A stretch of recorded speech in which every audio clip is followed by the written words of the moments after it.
بسم اللہ الرحمن الرحیم۔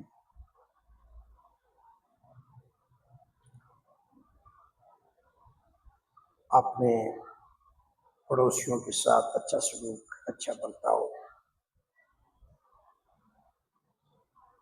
اور پڑوسیوں کے بارے میں اللہ سے ڈرا کرو۔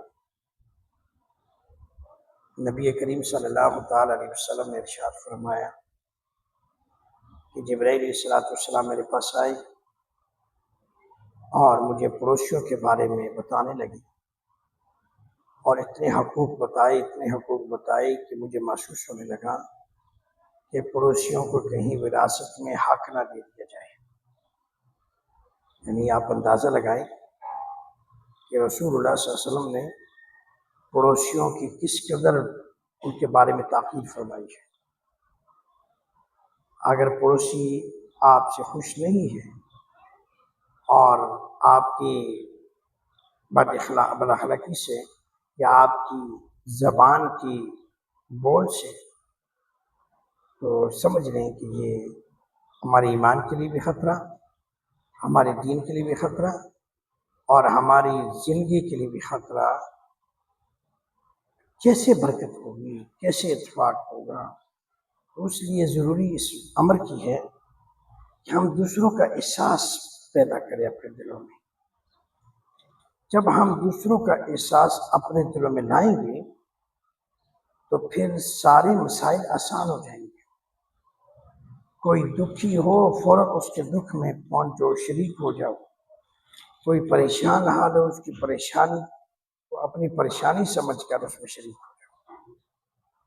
اور کوئی اور کسی مسئلے میں الجھا ہوا ہے، کوشش کریں جو آپ سے ہو سکے، جو آپ سے ہو سکتا ہے، اس کو سے ان کو خلاصی کریں، ان سے جدا کریں، اور پریشانی ان کا معاون بن جائیں، ان کی اصلاح کریں، ان کو راستہ دکھائیں۔ ان کو اگر کوئی اپنی پریشانیوں کے اندر ڈوبا ہوا ہے اور وہ اپنی مسائل کے اندر ڈوبا ہوا ہے، ان کے معاون بن جائیں، ان کو راستہ دکھائیں کہ کیسے آپ نے پریشانیوں سے نجات پانی ہے اور کیسے آپ نے ان دکھوں کو پیچھے کرنا ہے تاکہ امن سکون کی زندگی گزار سکو۔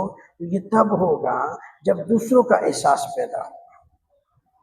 اس لیے دوسروں کا احساس بڑی بات ہے۔ تو اس لیے فرماتے ہیں کہ ہم اپنے آپ کو اپنے لیے نہ جیے، اپنے لیے تو جی رہے ہیں، لیکن مزہ تب ہے دوسروں کے لیے جینا سیکھو۔ دوسروں کے لیے جینا سیکھو اور دوسروں کے لیے خوشبو بکھیرنا سیکھو۔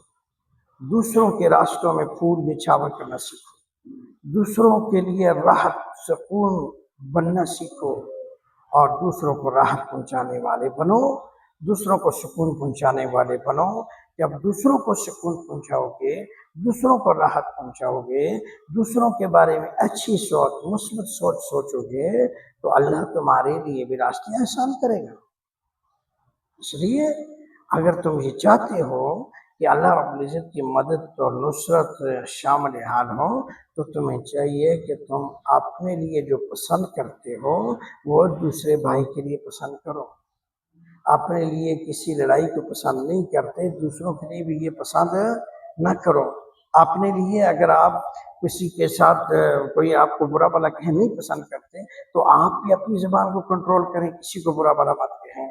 اس لیے ان اعمال کو جب ہم اپنائیں گے اور ان اعمال کو جب ہم سمجھیں گے اور اس کے مطابق جب ہم چلیں گے، تو پھر ہماری زندگی وہ پھولوں کی سیج ہوگی، ہماری زندگی سکون والی ہوگی، ہماری زندگی اطمینان والی ہوگی، ہماری زندگی راحت والی ہوگی، ہماری زندگی ایسی پرسکون ہوگی، ایسی پرسکون ہوگی کہ اللہ رب العزت ہمیں ہدایت دے دے گا، نیکی کی بھی توفیق دے گا، ہمارے دلوں کو بھی نرم کرے گا، ہماری زبان کو بھی نرم کرے گا۔